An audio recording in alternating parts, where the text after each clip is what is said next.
Imagine this. You stop replying. No messages, no posts, no status updates. You don't tell anyone where you've gone. You simply vanish. For just 1 week. Now look around. Who's reaching out because they care? And who's demanding your return? Because they've lost control. This is not a test of friendship. It's a revelation of motives. In a world where constant contact is the default, silence becomes radical. We've grown so used to updates, texting back immediately, liking posts on autopilot, replying before we even know what we want to say. But what if you stopped? What if, for just 7 days, you stepped back? Not out of bitterness, not as a test, but out of a quiet curiosity. Who stays connected even without your presence? Who respects your space without interpreting it as rebellion? And more importantly, who panics because they can no longer monitor you? 1. The disappearance isn't about drama. Let's get one thing clear. This isn't about ghosting. It's not manipulation. It's about pausing the performance of availability. We live in a culture where your value is measured by how reachable you are. Online, you're okay. Offline, you're suspicious. But presence is not proof of connection. And absence doesn't mean apathy. Sometimes disappearing is the most honest thing you can do. It strips away the convenience. It removes the performative care. It leaves only what's real. 2. Control disguised as concern. When you vanish, people react. Some message you with sincerity. Are you okay? I haven't heard from you. Just wanted to check in. Others message with discomfort. Why are you ignoring me? You always reply, what's going on? Are you mad at me? This is where the line appears between love and ownership, between authentic care and disguised control. Because not all concern is innocent. Sometimes it's just panic, that their grip on you is slipping. And sometimes the only way to see that is to give them nothing to grip onto. 3. The psychology of silent space. Psychologically, silence activates projection. When you disappear, people project their own insecurities, fears, and narratives onto your absence. To some, you're going through something and need time. To others, you're being selfish.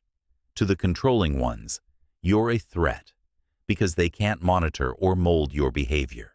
This is the paradox. People who say they care about you often care more about the version of you that they can manage, not the one who acts on their own terms. Disappearing even briefly is like removing the leash.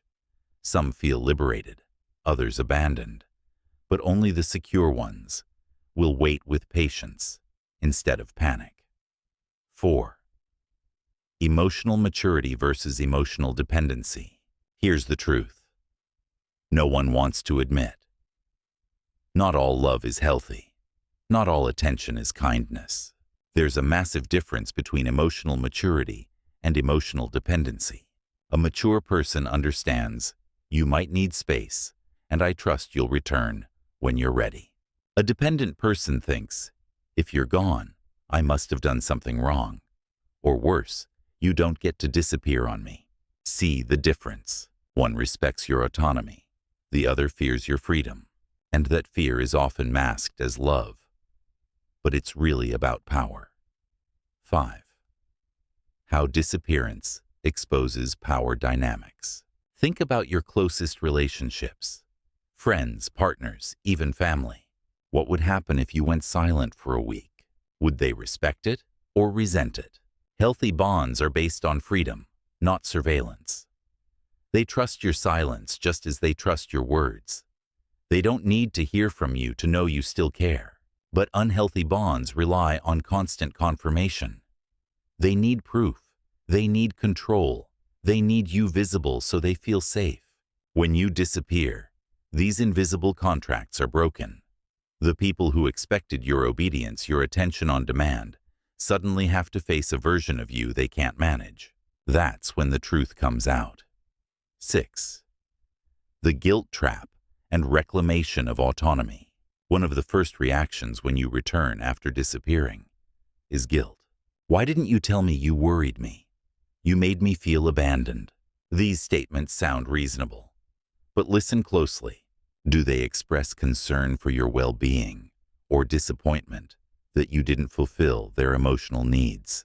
Because here's the hard truth. You are not responsible for managing everyone else's emotions, especially when your intention was peace, not punishment. You don't owe anyone a constant performance of presence. You owe yourself authenticity, even if that means stepping away. 7. The fear behind the reaction. Why do some people panic when you disappear? Because your silence exposes their dependence. Because your autonomy threatens their illusion of control. Because your pause interrupts their pattern of needing you to regulate their own emotions. And suddenly they're forced to confront a terrifying idea. They don't own you. Disappearing even briefly forces them to see the difference between connection and control. 8. When love doesn't chase but waits. Let's talk about the kind of love that doesn't crumble in silence. This love doesn't demand updates. It doesn't guilt you into coming back. It simply remains open, calm, grounded. It sends you a gentle, "Hey, I hope you're okay." And then it waits. It trusts. This kind of bond isn't built on constant communication. It's built on quiet knowing, mutual respect, unshakable presence, even in absence. Real love doesn't chase you to control you.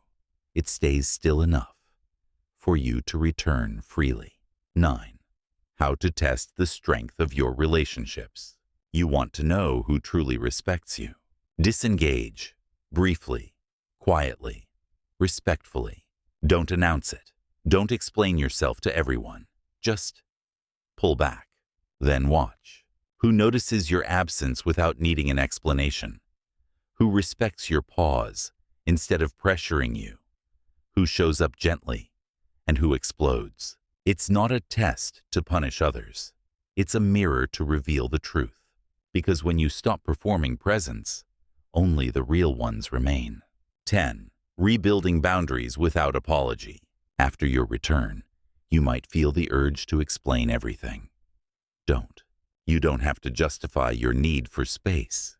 You're not a machine. You're not a therapist on call. You're not an emotional vending machine. You're a human being with waves, seasons, silences, and solitude. And anyone who truly loves you won't require you to shrink that. So if you disappeared for a while, who would still be there?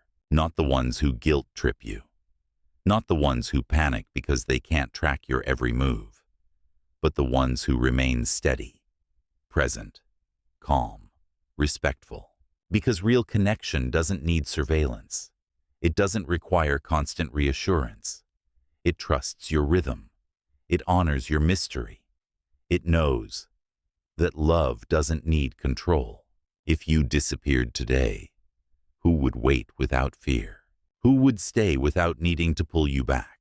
So let me ask you this. If you stopped replying for a week, who do you think would still be there when you returned?